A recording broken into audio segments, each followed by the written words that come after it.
तो जी हाँ दोस्तों, थंबनेल में बिल्कुल सही देखा है आपने। आज मैं किसी तरह के तरीके नहीं बताऊंगा, औरों की तरह आपको रिस्ट्रिक्शन, नियम, कायदे, कानून नहीं बताऊंगा, क्योंकि ये सब आपको खुद ही करना है, क्योंकि इस शब्द में ही सेल्फ जुड़ा हुआ है। तो मेरा पहला सवाल आप सभी से है कि हम क्यों दौड़ रहे हैं, ये किस तरह की दौड़ है, वीडियो के ख़त्म होने तक आपको पता चल जाएगा। हमारे अंदर इतनी इच्छाएं क्यों हैं, मतलब हमारी ज़िंदगी में हमें कुछ कम अकेलापन, खालीपन और क्यों दिखाई देता है, ये कभी सोचा है? आखिर में ये ज़िंदगी की कौन सी रेस है जिसमें घोड़ा हमारे ऊपर बैठा है और हम इसके बोझों तले दबे?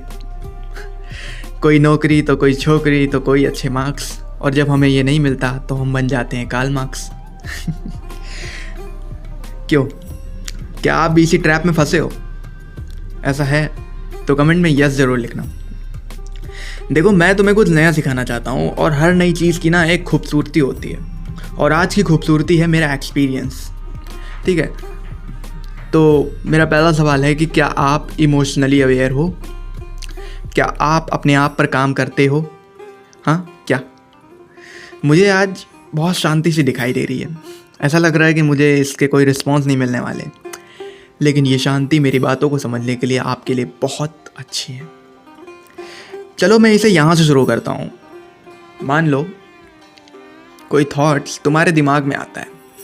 फ़िलहाल अभी तुम इसे लेकर अवेयर नहीं हो, ठीक है, अभी तुम्हें नहीं पता, लेकिन जब तक तुम्हें ये पता चलता है तो बहुत सारी तबाही मच जाती है, चाहे अच्छे में हो या बुरे में हो, मतलब कि किसी भी तरह का रिस्पॉन्स हो, थॉट हो। ठीक है, तो कोई भी थॉट आने पर एक बात याद रखो, हमारे अंदर कोई ना कोई फ़र्क पता चलता है, बस हम इसे लेकर अवेयर नहीं होते हैं। ठीक है, कोई ना कोई फिजियोलॉजिकल चेंज हमारी बॉडी में सबसे पहले आता है। हमारी बॉडी थोड़ा सा ही सही बट रिएक्ट करती है। ठीक है, कभी ये सेंसिटिव हो जाती है और इस सेंस से इमोशंस आते हैं, और ये इमोशंस बाद में फीलिंग्स को जन्म देते हैं, और ये फीलिंग्स हम पर इम्पैक्ट डालती हैं। तो कुछ इस तरह से कोई थॉट वर्क करता है। थोड़ा सा आपको मेरी बातों को समझना पड़ेगा। कभी खुद से ये पूछा है कि आप इस तरह से बिहेव क्यों कर रहे हो? मतलब कि आप इस तरह से जो चलते हो, जो बातें करते हो, जो रहते हो, जो उठते हो, बैठते हो, खाते हो, पीते हो, मतलब क्या ये सब आप ही कर रहे हो? क्या ये सब आपका ही है? क्या ये जो एक्शंस हैं ये आपके ही हैं? वन वर्ड्स में कहूँ तो नहीं। ये सब कुछ एक ट्रांसफॉर्मेशन है मेरे भाई, जो हमें दूसरी पीढ़ी से मिला है।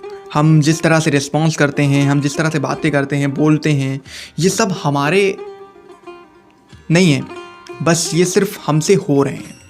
समझ रहे हैं? ये सिर्फ हमारे नहीं है, ये बस हमसे हो रहे हैं। आप थोड़ा सा नॉर्मल हो जाइए, लंबी गहरी सांस लीजिए,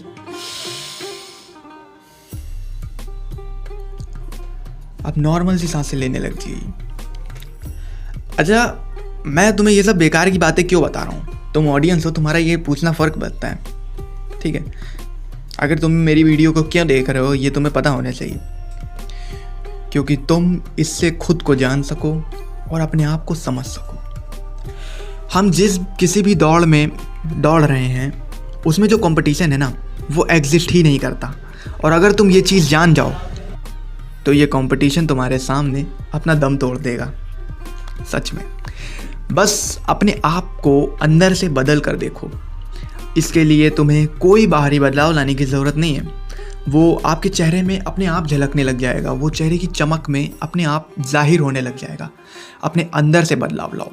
तुम्हें अपना गुरु बनना है, अपनी कॉन्सेप्ट बनानी है, अपने तरीके बनाने हैं जिस पे तुम भरोसा कर सको और ताल ठोक कर ये कह सको कि ये मेरा है।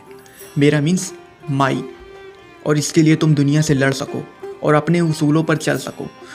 जैसे जैसे तुम ऐसा करने लग जाओगे, तुम्हें लगेगा कि तुम अपने आप को जानने लग गए हो, लेकिन ये तुम्हारा होगा सिर्फ 0.001%। और इस तरह से तुम खुद पर काम करना सीख पाओगे।